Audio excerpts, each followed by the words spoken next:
18వ తేదీ రాహుకేతువులు ఇద్దరూ కూడా మారుతున్నారు. 2025 సంవత్సరం మే నెల 18వ తేదీ రాహు మీనరాశిలో నుంచి కుంభరాశిలోకి ప్రవేశిస్తున్నాడు. కేతువు కన్యా రాశిలో నుంచి సింహరాశిలోకి ప్రవేశిస్తున్నాడు.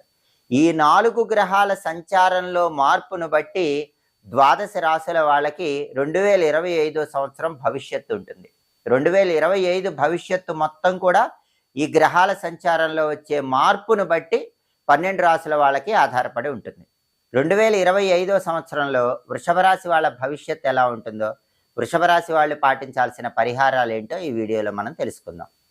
2025 సంవత్సరం మార్చి 30వ తేదీ శని కుంభరాశిలో నుంచి మీనరాశిలోకి ప్రవేశించగానే వృషభ రాశి వాళ్ళకి శని లాభస్థానంలోకి మారతాడు. శని లాభ సంచారం మార్చి 30వ తేదీ నుంచి మొదలవుతుంది. అంటే వృషభ రాశి వాళ్ళకి కంటక శని దోషం మొత్తం తొలగిపోతుంది. వృత్తిపరంగా ఉన్న ఇబ్బందులన్నీ